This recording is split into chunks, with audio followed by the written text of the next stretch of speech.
There is a place in the Pacific where United States law rules, yet no citizen sets foot on its coral runways or breathes air thick with salt.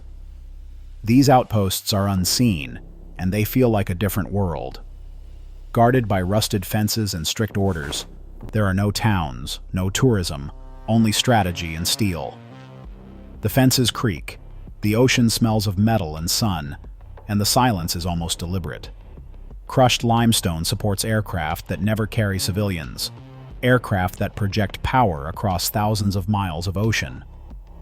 Runways gleam with oil and salt, engines roar in practice, and lights blink at night like a map of purpose. Why does America claim these silent outposts? And what price comes with possessing places you can never truly visit? What is the cost of control when a land is useful only for strategy and never for ordinary life? The answer begins with the land itself. Wide aerial of a coral atoll, rusted fences, empty runway, and distant wings on the horizon. Coral atolls in the Pacific are not solid ground. They are rings of porous limestone, built by centuries of living reef, wave after wave breaking and leaving behind a skeleton of calcium and salt. The surface is rough, sometimes sharp as broken glass, sometimes ground down to powder by wind and rain. Beneath the glare of the sun, the stone sweats salt and moisture, always shifting, always settling. When engineers first set out to build runways here, they faced a challenge unlike any on the mainland. There is no bedrock, no rich soil, only the rim of an ancient lagoon rising barely above the tide. To make a landing strip, teams crushed coral by the ton, filling low spots, packing the surface, and layering it again and again. Heavy rollers pressed the fill into place, but the atoll's heart remained hollow, a lagoon just beneath the crust. Every rainfall, every high tide, threatened to seep through, eroding the base. Maintenance is constant. Crews haul in more crushed stone, patching soft spots, fighting the sea's slow hunger. The result is a runway that looks sturdy from above, long enough for bombers, wide enough for cargo jets, but rests on a foundation that is always in motion. The limestone breathes with the tides, flexes with the weight of steel wheels. Here, power is projected across oceans, but it all depends on a thin layer of coral and the hands that keep it from washing away. The land is fragile. The machines are immense. This is the uneasy balance that holds America's reach in place. Who owns an island that Americans are not allowed to see? Picture a razor-thin ring of coral and sand, a runway scarred with rusted steel, waves that erase any footprints. This matters because here the map decides more than geography. It decides power. Map animation showing a tiny atoll, the United States mainland a distant smudge. Lines on a map decide who holds power, but out here law stretches farther than the land itself. The United States claims sovereignty over these islands through statutes written in Washington, some dating back to the Guano Islands Act of 1856, others signed in the heat of the 20th century's wars. Most of these Pacific outposts are labeled unincorporated territories. That means the Constitution applies only as Congress allows. There is no local government, no city council, no elected mayor. The only authority comes from federal agencies, most often the Department of Defense or the U.S. Fish and Wildlife Service.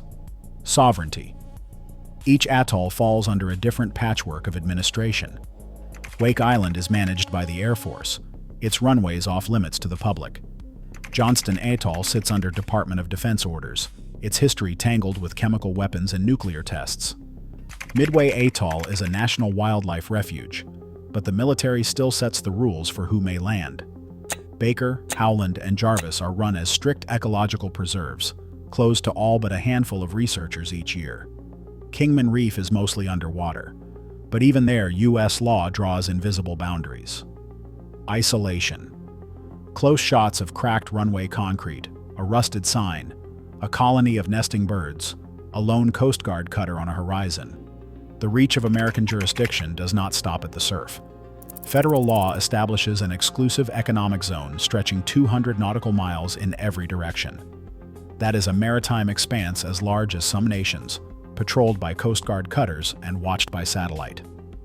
No other country may fish, drill, or build here without U.S. permission. In these blank spaces, the absence of people is not a void but a choice, enforced by statute, guarded by policy, and measured in thousands of square miles of ocean claimed by law. Jurisdiction. Graphic. A ripple expanding from each island into the ocean, labeled Exclusive Economic Zone.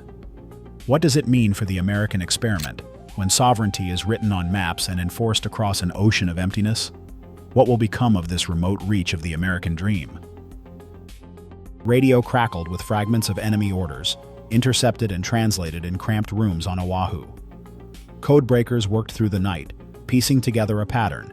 A Japanese strike force was headed for Midway. Archive radio static and map overlay.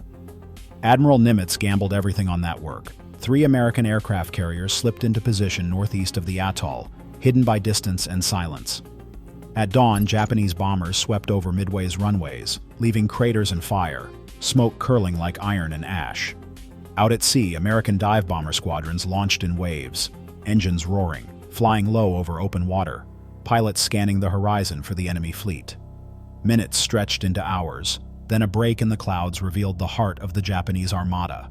4 carriers, decks crowded with fueled planes and armed torpedoes. The first American attacks missed, torn apart by anti-aircraft fire and Zero fighters. But a second wave, arriving by chance as the Japanese were rearming, dove nearly vertical through smoke and chaos. In less than 10 minutes, 3 enemy carriers burned from stem to stern. Explosions ripped through steel hulls. Fireballs shot into the sky. The 4th carrier would fall by nightfall. The balance of power in the Pacific shifted in a single morning. Japanese commanders lost their best ships and hundreds of seasoned pilots. American crews, battered but alive, turned for home. Midway's battered runways smoldered, yet the atoll still stood. In war rooms across the Pacific, the message was clear. American codebreakers and aviators had changed the course of the conflict with skill and courage. Wake Island sits more than 2,000 miles from the nearest mainland, a dot of coral and sand that became a lifeline for American power in the Pacific. After the guns fell silent, the work did not end. Construction crews arrived by ship and by plane, hauling steel, fuel drums, and crates of machinery across the reef. The first priority was the runway, stretching it, reinforcing it, making it long enough to handle the new giants of the air. Crews packed crushed coral into the low spots, layering it until the surface could bear the weight of bombers and tankers. Every load had to be measured, every seam inspected. The airfield's backbone grew, foot by foot, under the glare of the equatorial sun. Fuel tanks rose at the edge of the strip, their walls thick with rust-proof paint. Pipes snaked from the docks to the storage depots, ready to feed the endless thirst of engines crossing the ocean.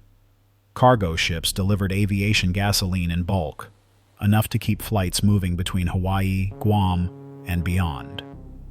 Maintenance teams kept careful records of every drum and every landing. They logged the hours, the repairs, the patching of cracks after each storm. Supplies arrived by sea, then by air, in a chain that stretched back to the mainland and forward to the front lines. The runway became more than a strip of concrete. It was a bridge between continents. Pilots trusted it as the only place to land for thousands of miles in any direction. Wake's role was simple but essential: refuel, repair, and send the planes onward. The island's isolation made it a sentinel, and the crews who kept it running knew every detail of the chain that held the Pacific together. During the Cold War, these islands became the silent sentinels of American power, their horizons patrolled by radar and the low hum of telemetry stations. On Palmyra Atoll, fields of antennas and steel towers tracked missiles arcing from California to distant test sites, capturing data that narrowed guidance errors from miles to mere meters. The accuracy of American missile systems improved year after year, thanks to streams of numbers relayed from these isolated outposts. Exclusion zones around each atoll stretched for hundreds of miles, forming a maritime shield larger than many European countries. Analysts mapped every orbit, every splashdown, turning raw ocean into a canvas for precision and reach. Wake Island alone supported 90% of early jet crossings between continents. its refueling tanks and emergency crews standing ready for any crisis.